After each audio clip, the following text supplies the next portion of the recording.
안녕하세요, 여러분. 청년경찰 아카데미 김영식 교수입니다. 오늘은 최근에 제정 시행된 중대범죄 신상공개법에 대한 이야기를 하려고 합니다. 특정 중대범죄 피의자 등 신상정보 공개에 관한 법률, 정확한 명칭은 그런데요. 약칭으로 중대범죄 신상공개법이라고 이야기를 합니다. 과연 주요 내용들은 무엇이고 문제점은 무엇인지에 대한 이야기를 해볼 텐데요. 피의자 신상공개에 대해서는 경찰 채용 면접에서 주요 주제로 많이 다루어졌던 내용입니다. 그리고 그 안에는 또 여러 가지 논쟁거리가 많이 있거든요. 그래서 여러분들의 생각을 한번 정리해 볼 필요가 있고요. 앞으로 2024년도 이후에도 언제든지 이 논란이 될 수 있고, 그리고 경찰 채용 면접에서 집단 주제로 특히 나올 수 있는 확률이 굉장히 높은 주제입니다. 그러면 먼저 중대범죄 신상공개법 주요 내용부터 한번 살펴보도록 하겠습니다. 기존에는 이 신상공개가 사실 네티즌들의 자발적인 공개가 있었고요. 그리고 경찰 수사 단계에서도 공개되는 경우가 있었습니다. 그 경우에는 경찰 내부의 지침으로 이루어졌고, 피의자 신상공개위원회라는 것이 경찰 기관에 설치가 돼서 위원회 결정에 따라서 이루어졌는데, 법적인 근거는 없었습니다. 그래서 우선 이번 그 중대범죄 신상공개법에서는 그동안 신상공개심의위원회의 법적 근거 논란을 종지부를 찍기 위해서 신상공개위원회의 법적인 근거를 마련을 했고요. 그리고 법 제정 이전에 신상공개가 이루어졌던 것은 특정 강력범죄와 성폭력범죄만이 이제 법의 근거가 있었습니다. 근데 이제는 이 특정 강력범죄 그리고 성폭력범죄 이외에도 형법상의 중요 특정 중대범죄에 대해서 신상을 공개할 수 있게 된 거죠. 좀 폭넓게 특정 중대범죄의 범위를 넓혔는데요. 어떤 범죄들이 해당이 되냐면 형법상의 내란죄나 외환죄, 그리고 범죄단체 조직죄, 폭발물 사용죄, 현주건조물 방화 등의 죄, 그리고 상해 폭행 중에서 중상해, 존속상해, 그리고 특수상해, 상해치사 이런 죄들이 해당이 되고요. 기존에 특정 강력범죄는 당연히 포함이 되고, 그리고 성폭력범죄도 포함이 되고요. 그리고 아동 청소년 성보호에 관한 법률상의 아동 청소년 대상 성범죄 중에서 특히 중한 범죄들이 해당이 됩니다. 또 마약류 관리에 관한 법률에서의 중요 범죄들, 그리고 마약류 불법 거래 방지에 관한 특례법상에서의 중요 범죄 등이 해당이 됩니다. 따라서 특정 중대 범죄라는 것이 범위가 굉장히 넓어졌다라는 거, 기존보다는. 그게 이제 첫 번째 달라진 점이고요. 두 번째는 또 달라진 점이라고 하면, 기존에는 피의자 신상 정보를 공개한다는 거, 얼굴과 이름과 나이 등을 공개하게 되는데, 사실 중대범죄 신상공개법에도 보면 신상 정보라는 것은 피의자의 얼굴과 성명과 나이를 말합니다. 물론 미성년자인 경우에 공개 대상이 아니고요. 근데 그 중에서 성명이나 나이 같은 경우에는 수사기관이 알잖아요. 그래서 공개할 수 있는데, 얼굴 같은 경우에는 이 피해자가 동의하지 않으면 제대로 공개하기가 어려웠어요. 예전에 그 정유정 같은 경우에는 머리카락을 길게 해가지고 귀신처럼 해서 얼굴이 하나도 안 보이게 했던 적이 있었죠. 그리고 마스크나 모자를 쓰고서 그 포토존에 섰다고 해도 얼굴이 공개되지 않고, 그리고 옛날 주민등록 사진이나 운전면허 사진을 공개하다 보니까 현재랑 너무 달라서 누가 누군지 모르는 경우가 많았습니다. 그래서 이번에 중대범죄 신상공개법에서는 소위 머그샷이라고 하는 그 피의자의 최근 사진, 즉 신상공개 결정일 전후에 30일 전후에 그런 사진을 공개하게 됩니다. 그리고 수사기관에서 강제로 촬영할 수 있게끔 했습니다. 그런 면에서는 기존의 어떤 신상공개에서의 실효성이 없었던 부분들을 개선한 측면이 있는 겁니다. 물론 그 과정에서 신상공개에 대한 의견 제출을 할 수 있도록 의견 진술의 기회를 대상자에게 부여하고 있고요. 그리고 신상 정보 공개를 결정한 날로부터 5일 이상의 유예 기간을 두는 등 여러 가지 보완책이 있습니다. 그리고 또 그런 문제가 있죠. 신상 정보를 공개했는데 나중에 뭐 불기소 처분이나 불송치 결정을 받았다든지 아니면 이제 피고인의 경우에 나중에 무죄 판결을 받았다든지 했을 때 어떻게 하느냐, 그거에 대한 형사 보상에 관한 규정도 마련이 되어 있습니다.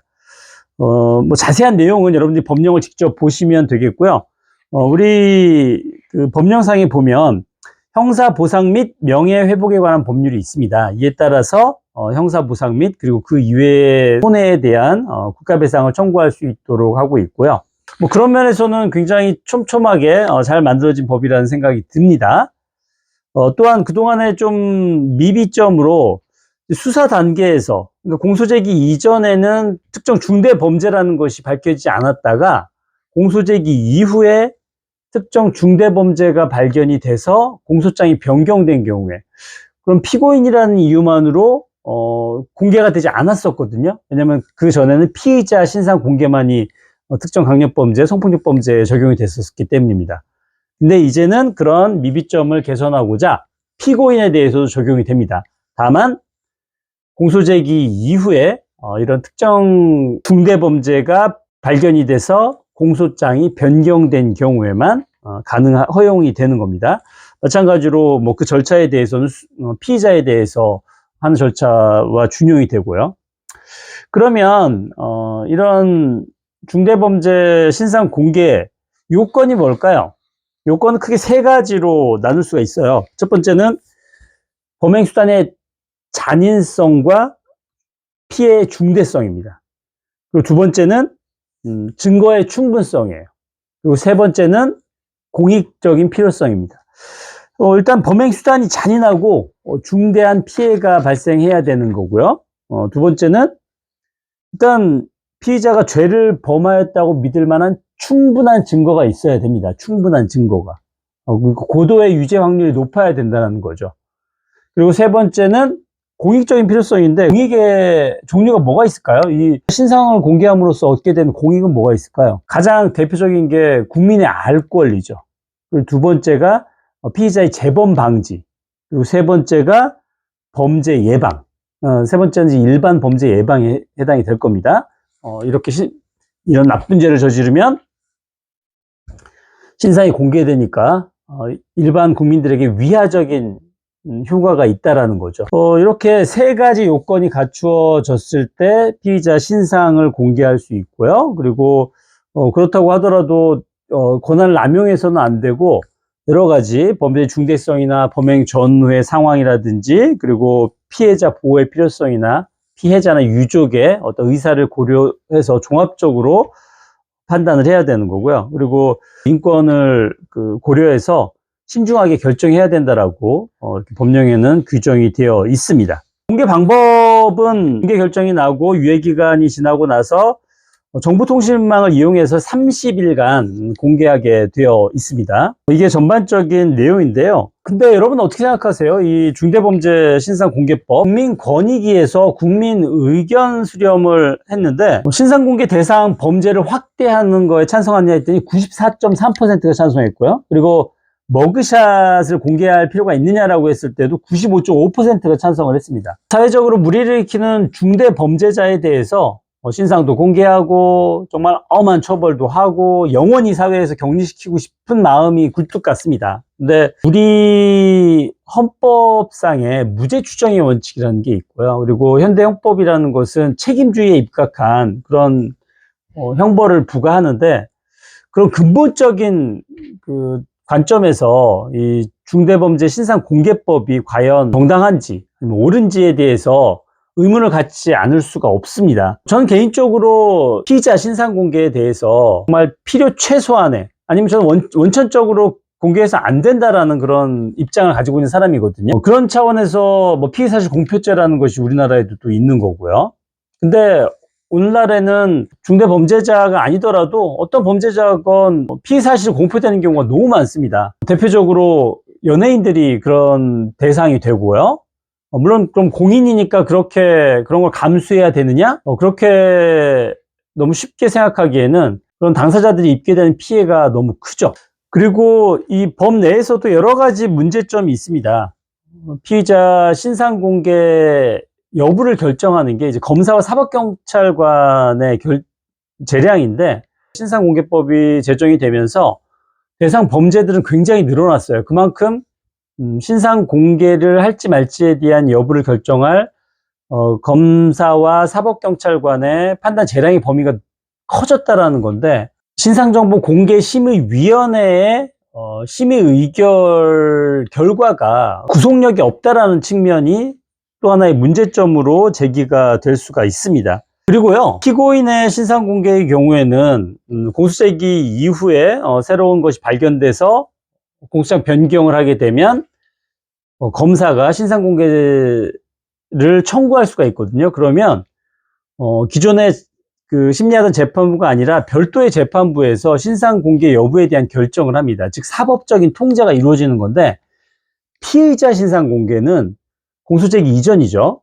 이때는 이런 사법적인 통제 없이 신상공개정보심의위원회의 의결사항, 그리고 그거에 기속되지도 않는 검사나 사법경찰관의 결정으로 신상공개가 이루어진다는 측면에서 오히려 어떻게 보면 피고인의 경우에는 유죄의 확률이 훨씬 더 높은 경우고, 피의자의 경우에는 아직 무죄 추정의 원칙에 따라서 더 보호해야 될 상황인데, 오히려 역으로 피고인이 더 보호된다라는 그런 측면이 있어서 그런 게 또 형평성에 맞지 않나, 그러니까 평등의 원칙에 침해되지 않나라는 그런 의문을 갖게 됩니다. 그 외에도 법령 내에서의 여러 가지 문제점들이 많이 있는데요. 사실 이건 제가 조만간 논문을 통해서 학술지에 게재할 예정이고요.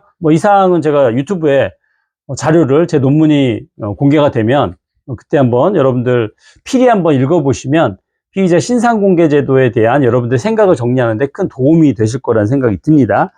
마지막으로요, 신상공개 30일을 정보통신망이 한다고 하지만, 여러분 아시다시피 피의자 신상 공개가 되면 이거는 30일이 공개되는 게 아니라요, 영원히 공개됩니다. 온라인상에 떠도는 나중에 그 사람이 결국 무죄 판결이 받건 불기소 처분을 받건 형사 보상을 받는 것 이외에도 이 사람의 신상 공개 이후의 삶은 완전히 달라질 거고요. 그리고 죽어서도 그 기록은 남아 있을 겁니다. 특정 중대범죄를 저지른 피의자 또는 피고인으로서 영원히 죽은 이후에도 남는 것이 오늘날 디지털 사회에서의 이런 신상 정보 공개의 위험성이 더 크다라고 보여집니다. 우리가 국민의 알 권리를 보장하기 위해서 공익적인 필요성에 의해서 피의자나 피고인의 신상을 공개하더라도요, 정말 고도의 유죄 가능성이 있는 그런 대상자로 한정을 해야 되는 거고, 그리고 이렇게 법적인 절차에 따라서 공개되는 것 이외에 무법적으로 공개되는 거에 대해서는 더 강한 처벌과 강한 규제가 필요한 시점이라고 생각합니다. 이상으로 최근에 제정 시행된 중대범죄 신상공개법에 대한 내용을 살펴보았습니다. 2024년도 청년경찰 아카데미는 경찰 수험생들과 함께 하겠습니다.